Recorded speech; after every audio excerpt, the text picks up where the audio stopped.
আসসালামু আলাইকুম রহমতুল্লাহ। খাস করে আমি তলে একটা ভিডিও লাগাইছি, আপনারা ভিডিওটা পালা মতে চাইবা কুয়েতর দৃশ্য। খাস করে আমি প্রবাসী বাইদের কইয়ার বেশ বারণি সরণি করবা না, বেশ বারোইও না আর লং ট্রিপও যাইও না, বুঝছো নি? যে আপনারা দেখতে পারেন সালমি রোডের মাঝে আমেরিকান সেনাবাহিনীর একটা ক্যাম্প আছে, যুদ্ধের বিমান সিমান আছে। আপনারা সবাই জানেন ডাকুরও যাই, এই সাইডে আতর যাইতে ডাইনে যাইতে সময় আতর ডাইনে এইখানে একটা পড়ছে সকালে আসর রক্ত পড়ছে। আসরের বাদে থেকে এখন পর্যন্ত দুমা উড়ের আপনারা দেখা আর খুব বেশি সতর্ক থাকবা। যাহারাত একটা পড়ছে আমার চকুর দেখা, এটা আমার চকুর দেখা সকালে পড়ছে তে আওতাদর করে, আওতাদর আগে আর আপনার মাওয়াইদর করে এই সাইডে পড়ছে একটা।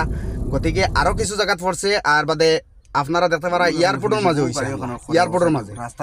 গতিকে আপনারা কিছু সাবধান হইয়া থাকবা। গতিকে বারা বেশ দূরে দূরে যাইবা না, বুঝছো নি? খুব সমস্যা। আর খাস করে দোয়া করবা, খাস করে দেশের মানুষে বেশ করে দোয়া করবা। বিদেশি প্রবাসী ভাই কিন্তু খুব কষ্টত আছেন, তারা তো ঘর থেকে বাড়াইতে না। আমরারে বিপদটা আমরার, বুঝছো নি? ও দেখো বালাবালি ইন্ডিয়ান মানুষকে মরি গেছে বালাবালি। দেখো খার কোন সময় খার মত হইব, গতিকে সেও কইতে পারে না। গতিকে খুব সাবধান এবার আইবা। সকাল থেকে যে কন্ডিশন শুরু হয়েছে, রাইট কিতা হইব আল্লাহ পাক পরবর্তীকারে জানেন। গতিকে আপনারা